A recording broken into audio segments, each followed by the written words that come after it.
Okay, I think I just about got everything in my broth. I forgot my peppercorns. So I'll put whole peppercorns in it, but I put it in this little container that's, I think you can put tea or any kind of little dried stuff in here. Like make it like a little tea bag. And it used to have a hook and it hooked on the side of my pot, but I don't know where the hook went. And so I just drop it in now. But right now I've got it at a low simmer, and you need to put your lid on it so that you don't lose all the moisture, because you don't want to have to put water in it and keep thinning your broth down.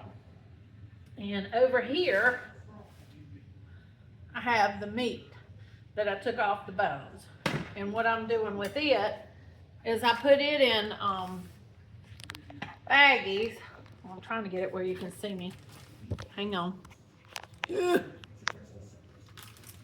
And I put it in baggies, and I'll label it. This is mostly white meat in here, and I'll label it, and I'll put the month and the year on here. And I usually put a pound per bag, because that's about what I would use for a casserole, is a pound of chicken. You know, the meat and the bones over here. And what I'm gonna do is I'm gonna blend these up, and I'm gonna put this back into the broth. And I've never blended this up and put it back in there, so this is kind of a trial and error for me. Some pretty broth. It's got a good, deep, rich color.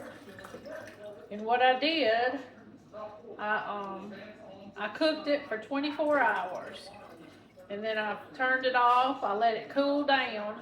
And what I'm gonna do now is I'm gonna put these jars in the refrigerator, and I'm gonna let the fat come up to the top of the jar and skim it off.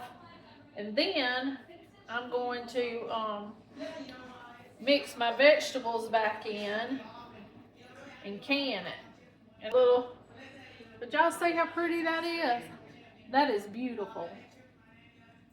Put it where you can see it a little bit better. And you can already see where the fat's coming to the top because it's cooling. And I'm gonna put it outside in the refrigerator. I'm gonna put the tops on it and let that fat rise, and then I'll scoop that fat off.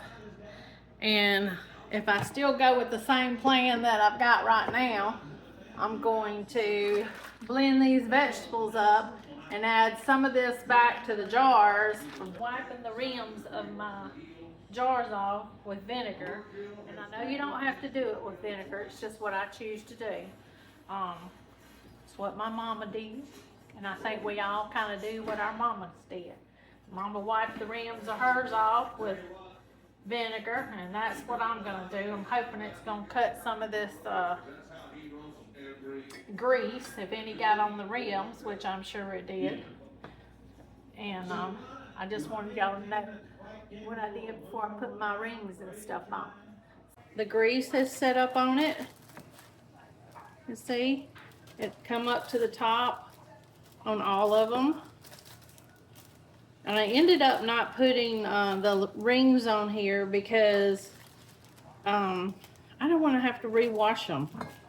And then, because I'm going to have to pour some of this out to put some of the vegetables in because they're full. So anyway, I'm fixing to get the grease out, and then I'm going to start blending up the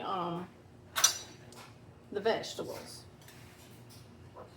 So you just scoop in there and get it out. Okay, this is how much of the grease I was able to skim out. And you can see there's still a little bit in there, so there's still going to be a lot of flavor in this broth.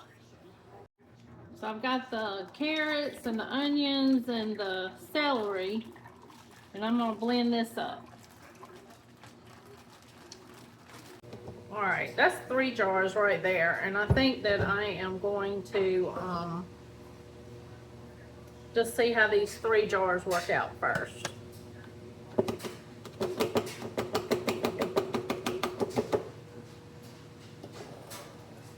I need that. Alright, I'm going to pour some of the broth in there. I'm just gonna pour it up to the bottom of the rim.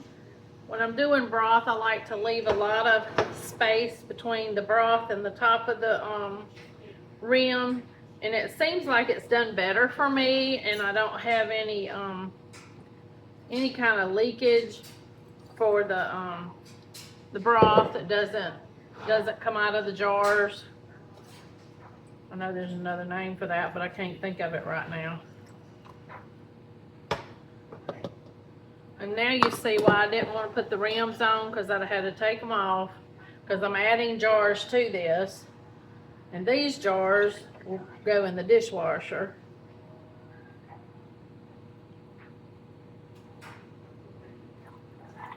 And I would have had to wash all those lids. I'm not about washing dishes, y'all. It's not really my thing. Although I've done it forever. All my life.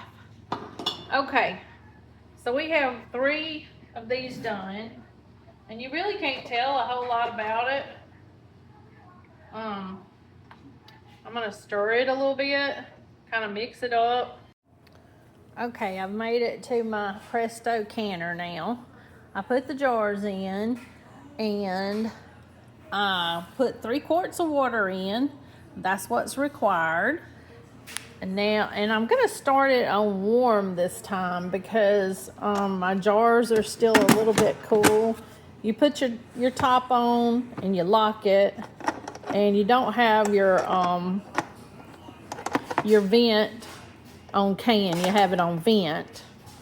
And then I'm gonna push my button here, and I'm gonna set my timer. And I'm gonna set my timer for 90 minutes, just in case there's a little bit of meat in there that slipped through. You never know.